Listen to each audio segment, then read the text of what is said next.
지리와 관광 명소에 관한 간단한 팝 퀴즈를 준비했습니다. 이탈리아에서 가장 큰 도시는 어딜까요? 로마라고 하셨나요? 그럼 정답입니다. 로마의 인구는 200만 명이 넘어요.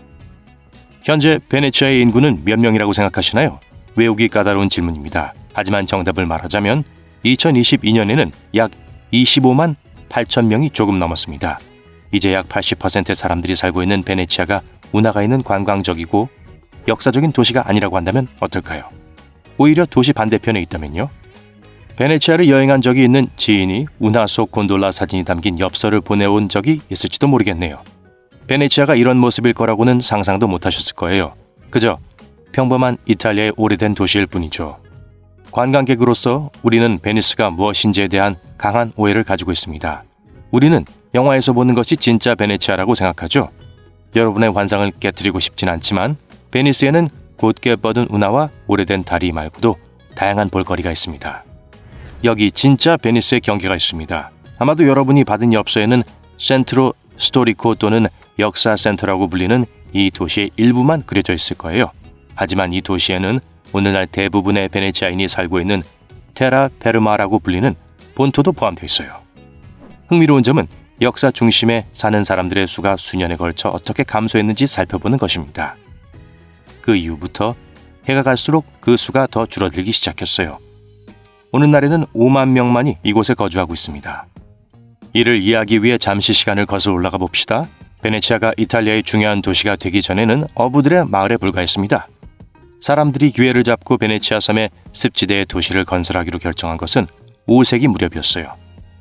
베네치아가 어떻게 버틸 수 있었는지 궁금하다면 땅속 깊숙이 박힌 튼튼한 나무 블록 때문이라고 생각하시면 됩니다. 나무가 썩으려면 산소와 물이 필요한데 습지 토양에는 산소가 많지 않아서 건물이 안전할 수 있었어요. 베니스가 세계에서 가장 중요한 해양 제국 중 하나가 된 것은 중세 시대였어요.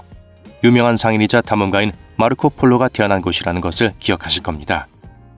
베네치아는 아드리아해에 위치한 매우 좋은 입지 조건을 갖추고 있었으며 콘스탄티노플과 같은 당시의 거대한 상업 제국들과도 접근성이 좋았습니다. 당시에는 마르코 폴로처럼 장거리 무역과 관련된 직업이 가장 권위 있는 직업이었어요. 베네치아는 18개의 섬으로 이루어져 있는데 어떤 사람들은 도시에 약 400개의 다리가 있다고 말합니다. 간단한 질문입니다. 베네치아에서 가장 유명한 섬을 2개 이상 꼽을 수 있나요? 부라노부터 시작하죠. 부라노 섬은 레이스 제작과 매우 화려한 풍경으로 유명한 곳이에요. 참고로 부라노에는 피사에 있는 사탑보다 덜 유명한 사탑도 있어요. 이 탑은 부라노의 사탑이라고 불립니다. 그리고 무라노 섬이 있습니다. 이곳은 고급 유리 제품으로 유명해요.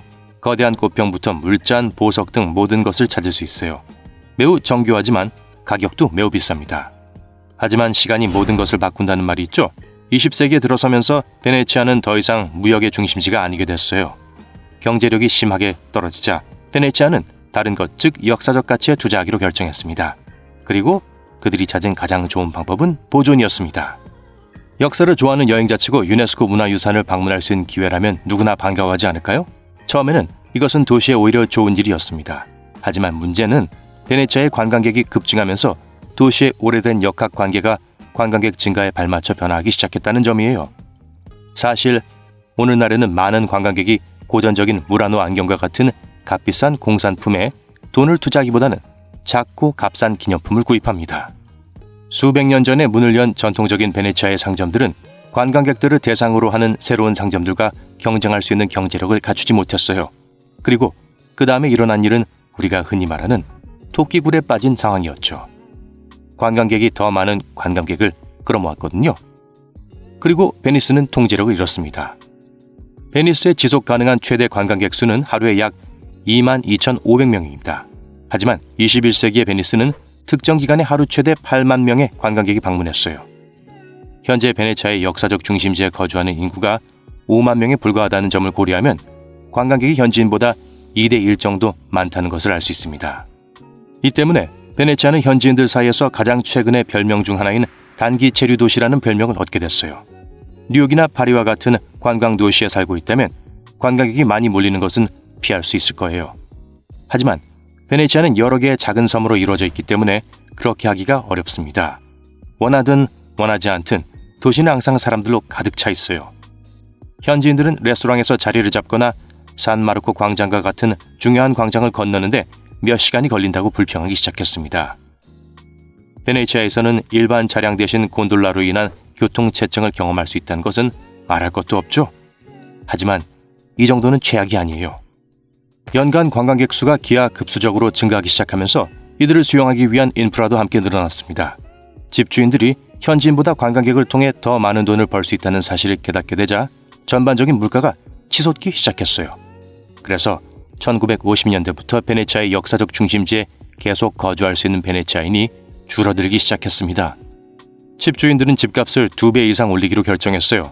따라서 800유로 정도의 임대료를 지불했던 한 가정이 같은 장소에 머물기 위해서는 약 1,500유로를 지불해야 했습니다.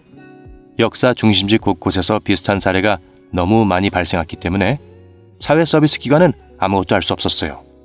사소한 일처럼 들릴 수 있지만 큰 그림으로 보면 도시의 사회 구조를 바꾸고 있는 겁니다. 네, 관광객이 많이 몰리는 곳에선 보통 이런 일이 벌어집니다. 프랑스도 비슷한 과잉 관광 문제를 겪고 있는데요. 프랑스 관광부는 관광객들이 돈을 적게 쓰면서도 전형적인 관광 랜드마크를 과도하게 이용하고 있다는 결론을 내렸습니다. 도시는 건물과 인프라 그 이상으로 구성됩니다. 도시 사회학자 게오르그 시멜이 말했듯이 도시는 이질적이어야 해요.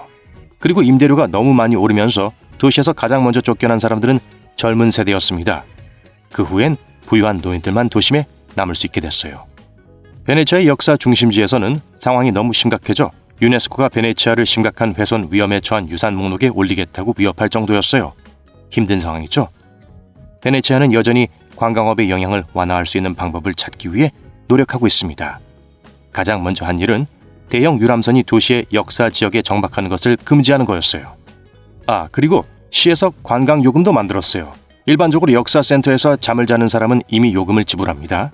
하지만 요즘은 관광객이 본섬을 탐험하려면 입장 등록을 하고 일일 요금을 지불해야 해요. 이 요금으로 얻은 수익은 베네치아 도심의 생활비를 더 저렴하게 만드는 데 사용합니다. 이러한 정책을 통해 베네치아인들이 다시 베네치아 도심으로 돌아올 수 있으면 좋겠네요.